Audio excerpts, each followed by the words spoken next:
बोलो गणेश भगवान की जय। मित्रों, आज मैं एक नई जानकारी के साथ में आपके सामने आया हूँ।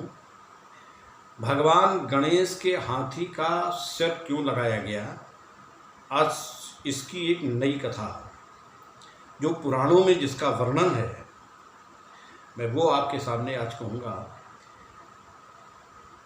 अपने विश्व को पौराणिक काल में 7 द्वीपों में बांटा गया था।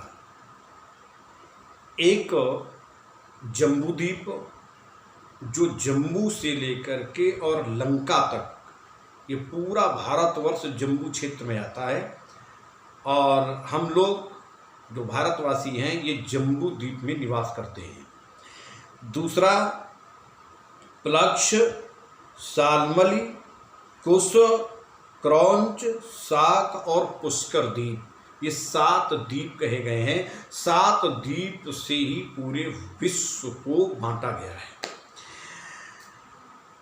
यहाँ पर मैं ये बात कहूँगा कि ऐसी कथा एक देवी भागवत में आती है कि जम्मू में पहले जामुन के बड़े बड़े वृक्ष हुआ करते थे।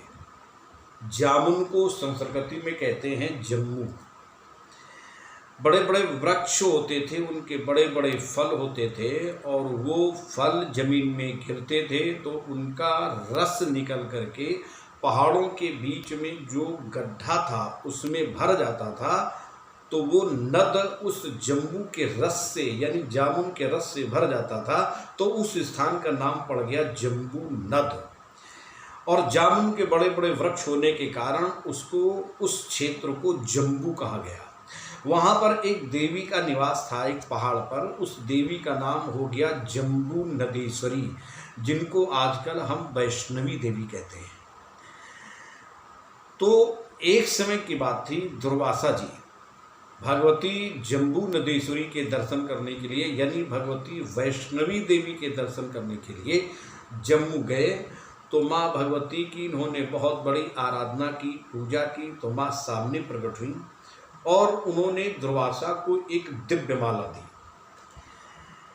हे महात्मन, तुमने मेरी पूजा की है, मैं तुम्हें एक दिव्य माला देती हूँ, इसे तुम ले जाओ। याद रखना इस माला का अपमान ना हो। दुर्वासा जी भगवती वैष्णवी के द्वारा दी गई उस दिव्य माला को लेकर के आकाश मार्ग से जा रहे थे। रास्ते में दक्ष प्रजापति मिल गए जो सती के पिता थे।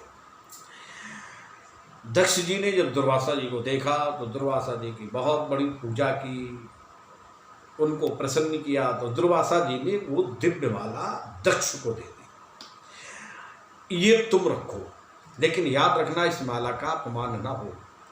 दक्ष जी उस माला को लेकर के आए और रात में बिस्तर पर ही रख दिया। इनकी पत्नी इनकी सेवा करने के लिए आई और वो माला वहीं पर रखी रही। माला पवित्र हो गई। उस अवस्था में दक्ष जी बहुत ही घबरा गए कि अब मैं क्या करूँगा, ये माला मेरे से अपमानित हो गई है। तो उन्होंने दुर्वासा जी को वो माला वापस कर दी। महाराज जी, ये माला आप लें, मेरे से इस माला का अपमान हो गया है। तो दुर्वासा जी ने क्रोध में आकर के दक्ष को श्राप दे दिया कि तुम्हारा सिर कट जाएगा। पौराणिक कथा ऐसी आती है कि जिस समय सती जी ने अपने पिता के यज्ञ में जाकर के अपने शरीर का त्याग किया तो भगवान शंकर ने क्रोध में वीरभद्र के द्वारा दक्ष का सिर कटवा दिया। दुर्वासा जी उस माला को लेकर के आकाश मार्ग से जा रहे थे। रास्ते में ऐरावत हाथी पर बैठे हुए इंद्र मिल गए। इंद्र ने जब दुर्वासा जी को देखा तो दुर्वासा जी की इन्होंने बहुत बड़ी पूजा की, आराधना की। ऐरावत हाथी से उतर करके उनके चरणों को पकड़ लिया। दुर्वासा जी ने देखा कि भाई ये तो देवराज इंद्र हैं और ये माला देवराज इंद्र के गले में शोभा देगी। तो उन्होंने उस माला को इंद्र के गले में डाल दिया। इंद्र ने विचार किया कि मैं पारिजात पुष्पों की पहनने वाला वो दिव्य माला, ये माला मेरे गले का अपमान कर रही है। तो दुर्वासा जी के सामने ही इंद्र ने उस माला को अपने गले से उतारा और उतार करके ऐरावत हाथी के गले में डाल दिया। ऐरावत हाथी ने उस माला को उतारा और उसका बच्चा बगल में साथ चल रहा था, तो उसने अपनी सूंड के द्वारा ऐरावत हाथी ने उस माला को उतार करके अपने बच्चे के गले में डाल दिया। उस बच्चे ने उस माला को उतार करके तोड़ करके जमीन में फेंक दिया। ये बात जिसमें दुर्वासा ने देखी तो दुर्वासा तो महाक्रोधी थे, जिन्होंने भगवान कृष्ण के वंश को श्राप दे दिया था कि तुम्हारा वंश का विनाश हो जाए।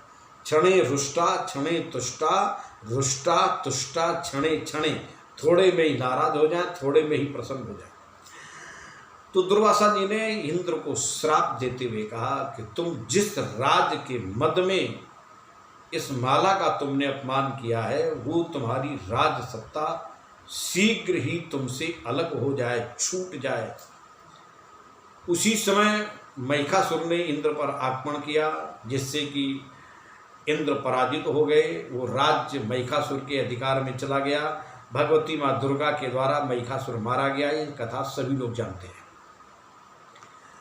ऐरावत हाथी को श्राप दिया कि तुम समुद्र मंथन से पैदा हुए हो, तुम्हारे द्वारा इस माला का मान किया गया है, इसलिए मैं तुम्हें श्राप देता। यद्यपि तुम आकाश मार्ग से चलते हो, जमीन में कभी नहीं आते, लेकिन तुम्हें एक बार जमीन में उतरना पड़ेगा।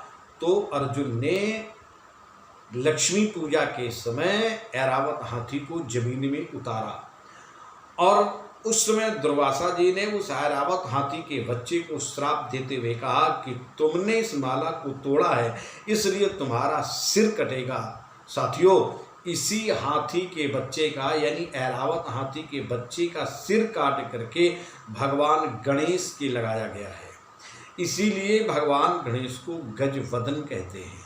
भगवान शंकर के द्वारा जब गणेश का सिर काट दिया गया, तो जब माँ पार्वती बहुत नाराज हो गई, तो भगवान शंकर ने इसी हाथी के बच्चे का सर काट करके गणेश जी के लगाया, और गणेश जी को ये वरदान दिया कि आज से तुम्हारी अग्रिम पूजा होगी। गणेश जी का एक ही दांत है, गणेश जी को एक ही दंत कहते हैं, क्योंकि इनका जो दूसरा दांत था वो भगवान परशुराम जी के द्वारा तोड़ दिया गया था, जिसके कारण गणेश जी के एक ही दांत रह गया। और साथियों, वो जो गणेश जी का दांत तोड़ा गया है वो बायां दांत तोड़ा गया है, लेफ्ट साइड वाला।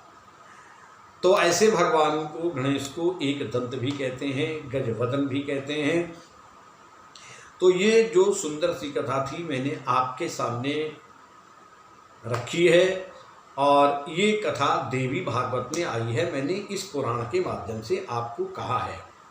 ये कथा आप इस पुराण में देख सकते हैं। और हम लोग जिस क्षेत्र में निवास करते हैं ये जम्बू क्षेत्र है, और यहीं पर निवास करने वाली भगवती जम्बू नदेश्वरी यानी भगवती माँ वैष्णवी देवी हैं।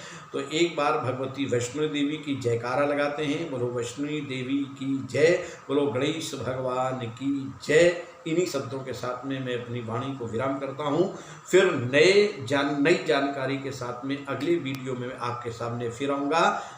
तब तक के लिए जय गजानन की।